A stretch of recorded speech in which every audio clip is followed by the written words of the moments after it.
But Alan Mackay is now talking to victorious MP Dennis Canavan. Alan. Thanks very much, Kirsty. And as well as Dennis Canavan, I'm joined by Ross Martin, the man who he beat handsomely. Mr. Canavan, you were not selected by a panel, as has been stated already tonight, but there were others at the very top of the Labour Party who said you weren't good enough. What do you say to them tonight? Well, I think that the people have spoken tonight. I mean, I felt I had no option but to let the people of Falkirk West decide whether I was good enough to represent them in the Scottish Parliament, and the people have spoken tonight, and that's it. It was a stunning victory. What do you say to those people who voted for you? Thank you very much. Ross Martin, you said that New Labour chimed with the people of Falkirk. That was a big mistake, wasn't it? No, not at all. Whether people see us or call us New Labour, Old Labour, Democratic Socialist or Social Democratic isn't really the point. The point is that our message chimes with the people across the country, which is why we'll be the biggest party. But Mr. Canavan's message chimes with 12,500 more people than yours. Well, clearly it's a difficult circumstance when Dennis has been the MP for 25 years, almost as long as I've been here. And we fought a brave, hard campaign, and we lost out this time. But many people kept faith with the Labour Party. I thank them gratefully for that, and we'll be back. Mr. Canavan, are you going to cause more trouble for the Labour Party by standing down at Westminster and causing a by-election? Well, that remains to be seen. I mean, I made it clear that my view is that no one can do both jobs. It's a full-time job being a member of the Scottish Parliament. You can't be in two places at one time. But how soon would you want to do that? I've also made it clear that I would like to have discussions with the Labour Party at local level, as distinct from the headquarters people who treated the local Labour Party members with absolute disdain. And I would like to discuss with the local Labour Party members the timing of my resignation from the House of Commons, because I don't want them to be left in the lurch whereby another candidate is simply parachuted in by headquarters. I think that we'd then be back to square one, and I would like to see them being given the democratic right to have a full selection process and choose a candidate who would be capable of winning the seat. Ross Martin, a speedy by-election would be very bad news for Labour, wouldn't it, at this stage? Not at all. We were growing strength throughout the campaign, and a by-election is something we'll have to consider. Scottish there we have Conservative it. Straight over now to the next declaration from Glasgow. 1,260 votes. James Byrne, Scottish Nationalist Party, 5,611 votes. Lawrence John Clark, Scottish Liberal Democrats, 943 votes. Rosie Kane, Scottish Socialist Party, 1,640 votes. Frank McAveety, Scottish Labour and Cooperative Party, 11,078 votes. I hereby declare that Frank McAveety is duly elected to serve as a member of the Scottish There we have Parliament. it. Frank McAveety, who's the leader of Glasgow City Council, is elected in Glasgow Shettleston on 11,000 votes. The SNP, Jim Byrne, on 5,500. Rosie Kane on 1,640. Colin Blaine on 1,260 for the Conservatives, and the Liberal Democrats on 943. Let's look at the share of the vote there. Labour 54%, SNP 27%, SSP 8%, 6% for the Conservatives, 5% for the Liberal Democrats. And the change, Labour down a hefty 19%, SNP up 13%, SSP up 6%, Conservatives up 1%, and Liberal Democrats up 1%.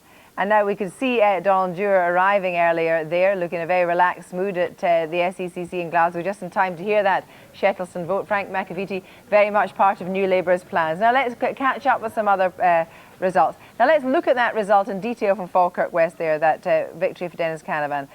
18,500 for him. For Ross Martin, the Labour candidate, New Labour candidate, 6,319. Michael Matheson from the SNP, almost 6,000. Gordon Miller for the Conservatives, 1,897, and Andrew Smith from Liberal Democrats, 954. Now look at the share of that.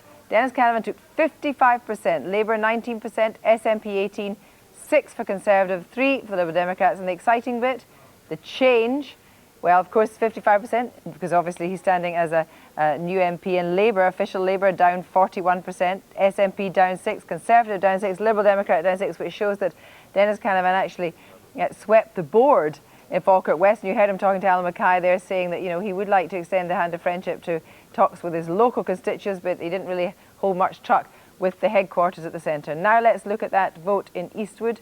Labour, Ken McIntosh on 16,970.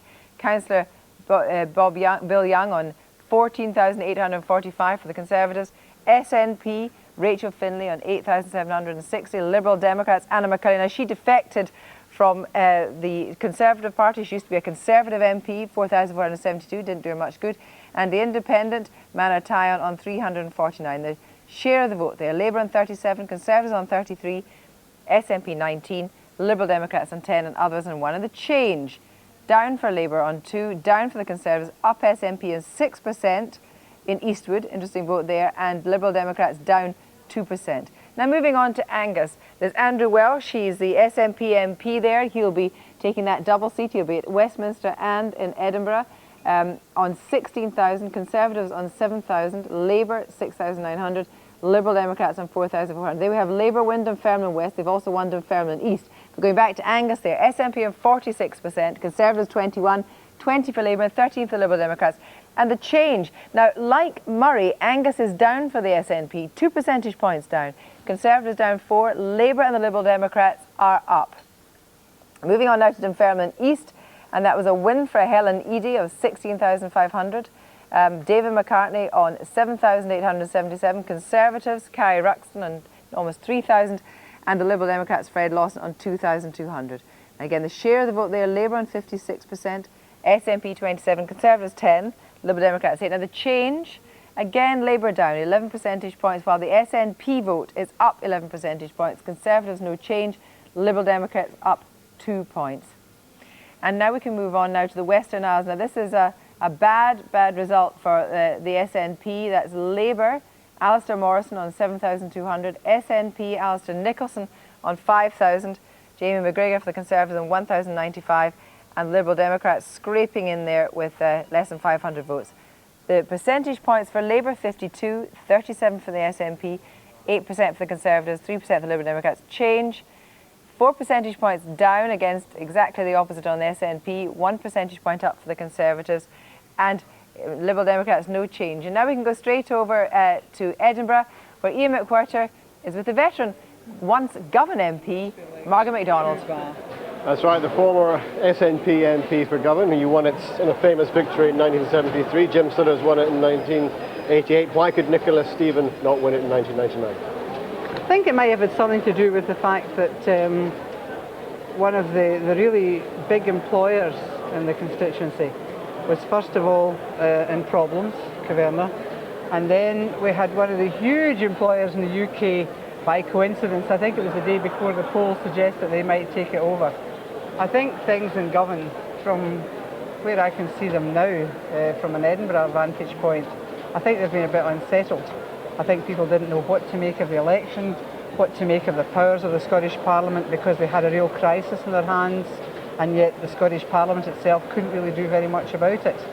So therefore I think there wasn't all that much motivation to go out and vote for anything about the Scottish Parliament. But the SNP candidate, Nicola Sturgeon, was highly motivated, very big presence there.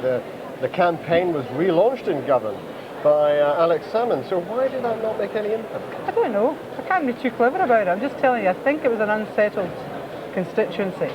I think the turnout sounds to have been pretty low, which suggests... Just under 50%. Aye, it suggests that people weren't all that enamoured, really, of any of the political parties and any of the things they were saying about the crisis that people, I think, must feel. And also, don't let's forget, politics was given a bit of a bad name by the shenanigans in Govan. Without going into the details of them, I'm sure it left a lot of people thinking a lot of politicians weren't really worth going out and voting for. Well, do you think then the SNP were wrong, the SNP leadership were wrong to pin so much of the campaign on this one seat? I don't think they did.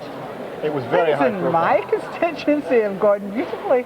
I don't think they did. It was another constituency. Everybody's obviously interested in it because the SNP has won it twice before. But it's only another constituency, you know, when all's said and done.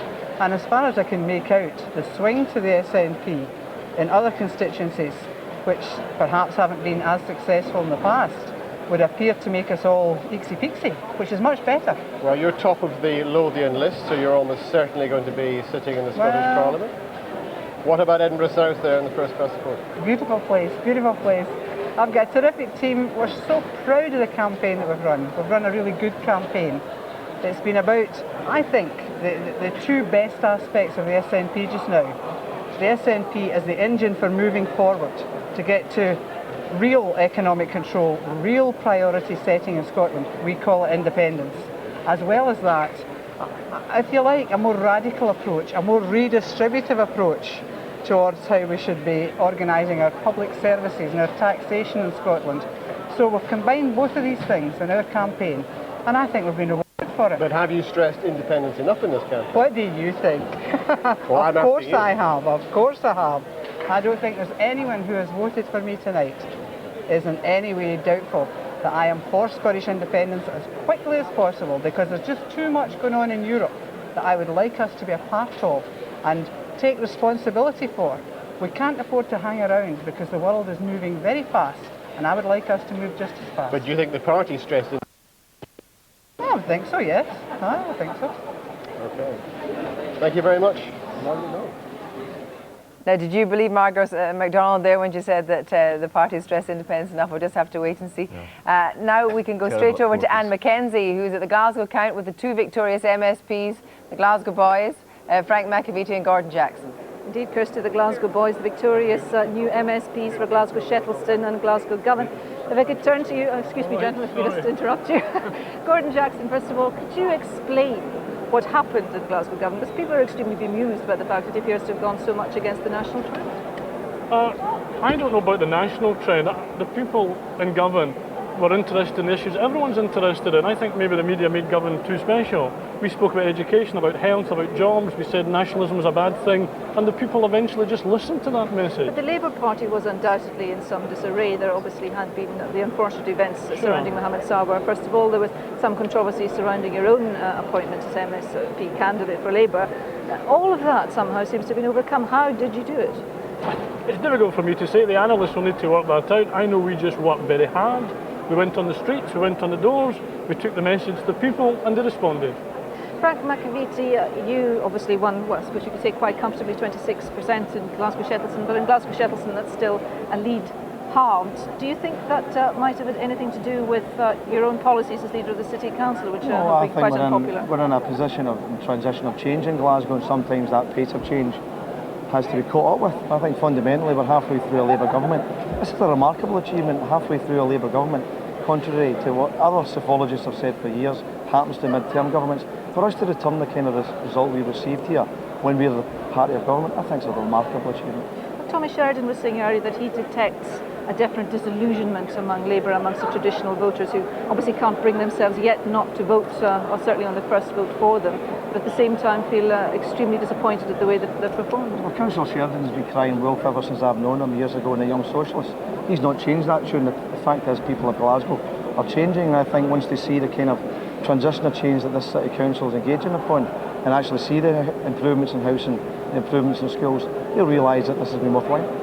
Gordon Jackson, you mentioned earlier that you'd been talking about independence being a bad thing. Nicola Sturgeon was saying earlier that one of the reasons she put on her possible defeat at that point was negative campaigning by Labour. Isn't that the point that you've been talking more about what the SNP might do rather than what you're going to do? Not at all. We've been talking very positive about what we would do. We've made our pledges and said to people, judge us on that. But you've been trying to scare people to independence. We are entitled to say, this is what our opponents are saying, this is what it will mean, this is the reality. It would be unfair of us not to say that to the people. But equally, that's the definition of negative campaigning, isn't it? Well, it may be a definition of negative campaigning, but it's the decent, proper thing to do is to say to the electorate, these people are offering you this, it's a bad thing. We'd be failing if we didn't say that.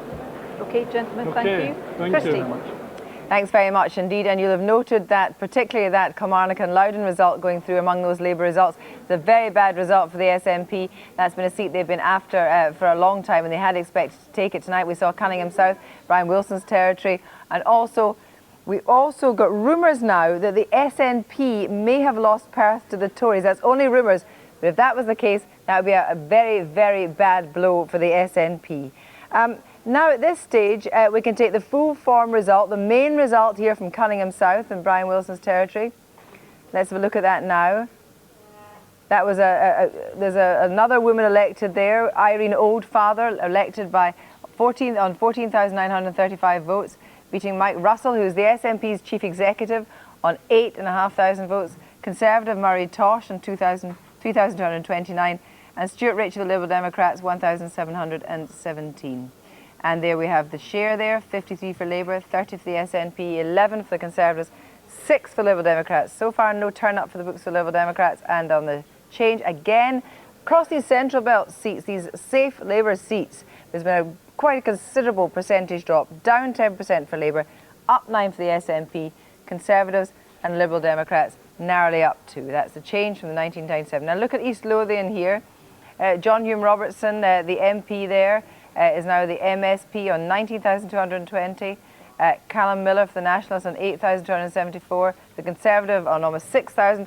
Liberal Democrat on 4,100. And we can look at the share of the vote there. Labour 51, SNP 22, Conservative 16, Liberal Democrats 11. The change slightly down on 2, SNP up, Conservatives down 4, Liberal Democrat up. The pattern seems to be emerging across these Central Belt seats that the SNP are increasing their percentage share of the vote. Dunfermline West, Chancellor's territory there, Scott Barry takes it for Labour on 13,500 votes, SNP on 8,500, Liberal Democrats on 5,500, and Conservatives on just under 3,000. There we are, and the share there, 40% share right through. And let's look at the change on that, 9% down, and again, Scottish National up 9%, and the Liberal Democrats up 5% there. But look at that important Kilmarnock and Loudon vote. Margaret Jimison has taken it with 17,500 against Alex Neil. And the whole point about Alex Neil is that he was the founder of the Scottish Labour Party in 1976, and he contested this seat for the Nationalists in 92 and 97. There we have it there. And Labour has won Falkirk East. Falkirk East twinning with Falkirk West there. That's a Labour win. Let's have a look at the stories so far. And the state of the parties, this is on the first vote, the first past the post vote after 18 results. Labour on 15, SNP on 2, Liberal Democrats and Conservatives yet to break their duck. At this point, we should really now go over to Peter Snow. He's going to tell us about the way the vote is panning out on the south of the country against how it's panning out in the north. Peter. Just a look at the pattern of change, Kirsty, since the last general election. As you said, things are happening differently in the Central Belt, the way things are happening further out from the Central Belt. There are those Labour results there. The only real change is Dennis Canavan's win up here there it is in West Falkirk. But otherwise, the same seats as before, the same people holding the seats as held them in the general election. But look at the pattern of change as represented now by swing. Here we have the swing to Labour from the SNP in the north, and Highlands and Islands, a gentle swing there to Labour. In northeast Scotland also, a bit of a swing to Labour in northeast Scotland. Labour's vote holding up quite well there. The SNP not really much on the advance so far. Early days yet, but in the seats declared so far.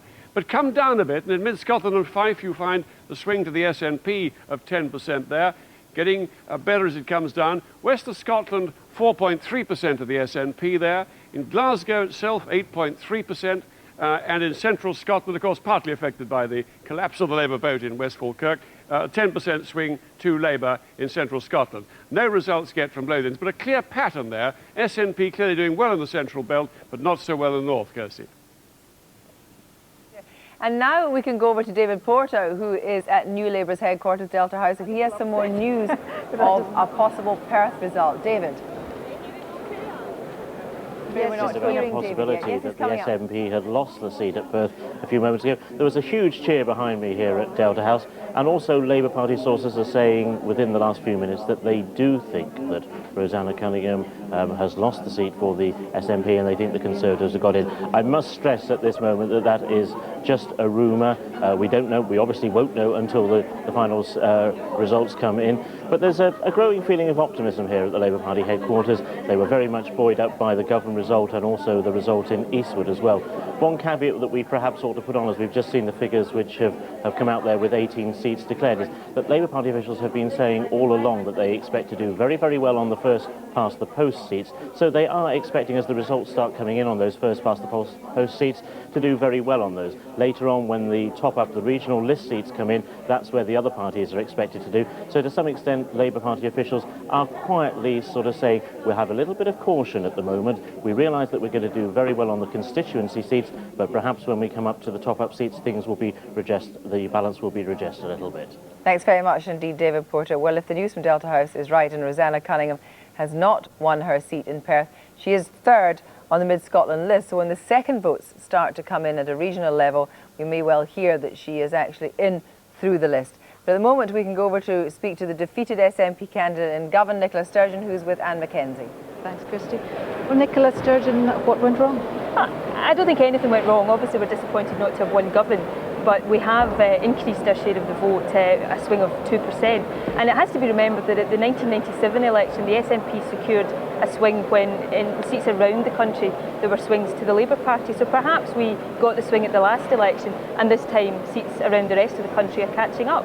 So we're disappointed, but our vote did go up, and Govan SNP will live to fight another day, I can assure you of that. But brave face or not, this was a sitting target for the SNP, wasn't it, bearing in mind events over the past year with Mohammed Sarwar, the sitting MP.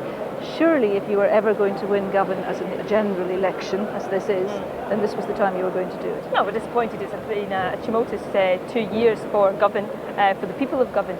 But, you know, I think the other thing that we have to remember is that very many people, very much fewer than in the general election, decided not to vote at this election. So perhaps, perhaps one of the reasons is that the goings-on in Govan has simply made people very fed up with the whole political process. But I'm not trying to make excuses, we're disappointed. But I do take heart from the fact that our vote increased. I take tremendous heart from the results coming from other parts of the country, which shows that all over the country, including Govan, there are swings to the SNP and swings away from Labour. So I think the SNP is going to be a very powerful force in the new Parliament. But if it's ever, the SNP is ever going to make a breakthrough in Labour's Central Belt heartland, Govan is the seat that was really going to indicate that you were on the right track, and it just seems as if you aren't. Perhaps it was always unfair to lay so much on the shoulders of the people of Govan. And remember, there are other seats that involve Labour SNP marginals still to declare. So, there may yet be one or two surprises in tonight's results. But yeah, I do take heart from the fact that in Govan, the SNP is still on the up. And, I'm sure that Govan SNP have fought a tremendous campaign, fought really, really hard in this seat. I'm sure that we will go on and go from strength to strength. And, I pay tribute to everybody involved in this campaign because they played a blinder. It does seem as if things might be backfiring slightly for the SNP, that we hear rumours, as we just heard earlier, that Rosanna Cunningham may have lost her seat in Perth. It isn't actually turning out to be your night after all. Well, across the country there are swings to the SNP. In the first declared result of the evening, the SNP's vote was up 9%, and that seems to be a picture around the country. Well, yeah, but not all of the seats are declared yet, not even a majority of the seats are declared yet. Obviously there are rumours and flying about all over the place. I'm not going to comment on rumours. I'll wait to see the actual results, but I'm sure the SNP is going to do tremendously well tonight, and that will enable us to go into the new Parliament, make the Parliament a success, let it, for example, abolish tuition fees and move on from there to independence. You were blaming Labour earlier on for negative campaigning, but are you prepared to accept that perhaps some of the SNP's policies might have been a mistake? The Penny for Scotland, Alex Salmond's statements on Kosovo, which might, as I said earlier, have irritated the Muslim community, that these might have been factors in your defeat? No, I mean, obviously we'll look and see what the result is, but from my experience, all of these policies and all of these issues played well for the SNP, and I think the results coming around the country proved that to be the case. Remember, our vote in Govan went up. It didn't go down. Obviously, we're disappointed not to win, but our vote still went up. So I don't think that sits well with the belief that these policies played badly. Right, Nicola, thank you for that. Back to you, Kirsty. I should just say, just before we leave, that Nicola, of course, was top of the SNP list in Glasgow, so will still probably be an MSP. At this stage, let's get to see how the big picture is emerging in the English local elections. And if the Liberal Democrats haven't broken their duck in Scotland, they've certainly done very well in England, though the turnout has been exceptionally low, perhaps as low under 30%. Labour hasn't done as well as their opinion poll ratings, and the Conservatives have at least probably picked up around about 1,000 seats. So Robin Oakley is in London, ready to give us the latest. Robin. Good morning from Westminster, Kirsty. And I have three Westminster politicians here with me to discuss the English local election results and indeed what's happening in Scotland. Hilary Armstrong, the local government minister, Ian Duncan Smith, the Tory social security spokesman, and Nick Harvey, the Tory campaign, the Liberal Democrat campaign chairman. We've been sitting here a long time. Can I ask you, Hilary Armstrong, first of all, Labour, you will say, is doing well for a government in mid-term, but after all, you're polling 20% below in these local government elections, 20% below you're standing in the opinion polls. Well, I have to say that is traditional, and we are still doing exceptionally well. As you say, we're actually doing better than any other governing party has done at this stage in a parliament.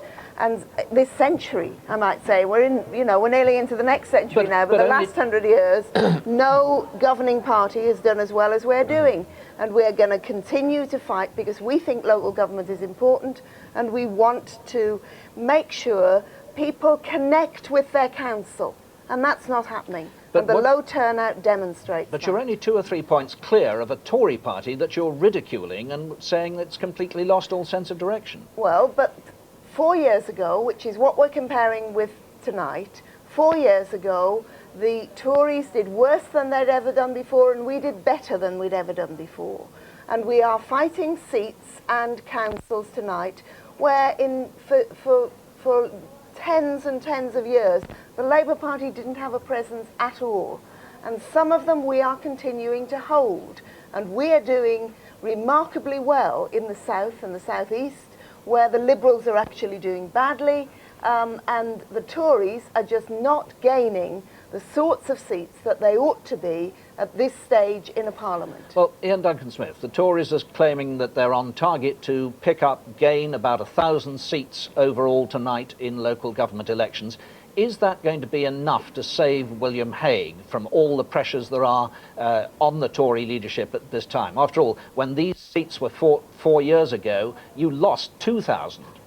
Yes, we did, but I happen to think that we're probably going to do better than that anyway. So I think what this has seen for Conservatives is a very firm platform which we now build towards the next election. And I don't actually think it's fair even to compare with the last council elections, because we actually saw in the middle between the last council election and this council election a very, very big defeat for the Conservative Party, the biggest that was on record.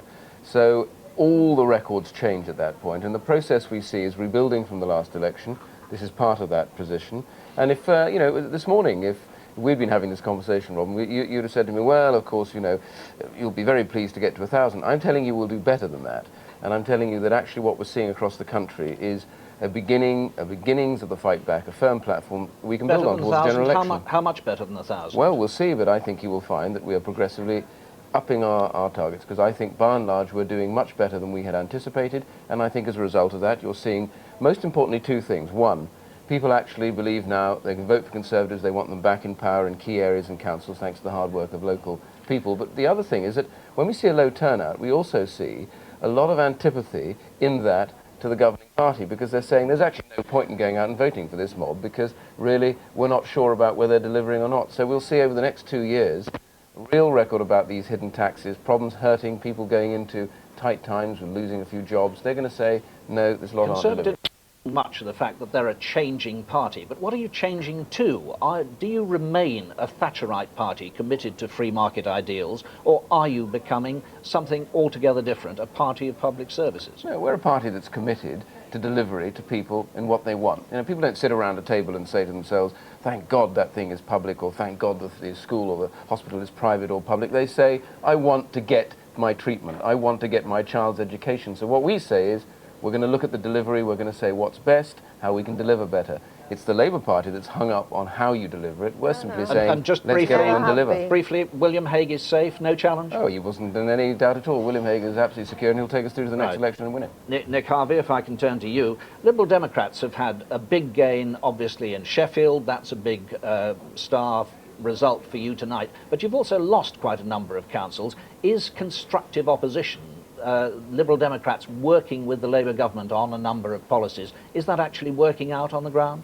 Oh, I think so, yes. I mean, this has been a very good night for us. We've done better than we did at the general election, better than we did last year, better than we did in terms of the popular vote last time this round of seats were up. And if you had said to me at the beginning that we were going to come back with virtually the same number of councils and almost the same number of councillors, I would have exceeded our wildest hopes and expectations. So having made daring dawn raids into various Tory heartlands in these elections 4 years ago, to have come away with most of the scalps still intact is little short of remarkable.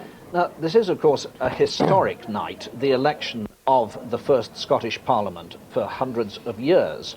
What difference is that going to make to politics in the rest of the UK? If, for example, there is a coalition deal between a Labour administration and the Liberal Democrats in Scotland, part of the price of that is a new policy on tuition fees north of the border. Can there be a separate policy on tuition fees in the English Parliament? I think this is going to be very interesting. I mean, the very fact of creating a coalition north of the border wouldn't in itself necessarily make so much of a difference. There are different colours of political coalition in different town halls up and down the country as it is. But I think that there are some political consequences which perhaps the government hasn't entirely prepared itself for. People will start asking the West Lothian question in a way that the chap in the Dog and Duck hasn't done hitherto, that the English tabloids haven't done hitherto, that English MPs haven't done, but they will. A quick definition of the West Lothian question for us. Well, they're going to say if the Scots have their own parliament and they're dealing with their own health, education and criminal law, why should the Scottish MPs at Westminster vote entirely English health, education? Sorry, I must break you off there because we've got another result to go to in Scotland. Back to Kirsty in Glasgow. We're just getting news of some results just coming in. We're picking those up in a moment, but until we get them, what we're going to do is perhaps get, well, Perth, we're looking for Perth, perhaps not for another half hour. That's the result in which we're thinking, in fact, that Rosanna Cunningham may not be elected to a Scottish Parliament in the first past the post. But let's possibly look at the other way that Rosanna Cunningham could be elected to a Scottish Parliament. Now, let's deal with Clydesdale, which is in the south of Scotland region. Now in Clydesdale we have the second vote, which on its own doesn't actually mean that much, but when it's taken together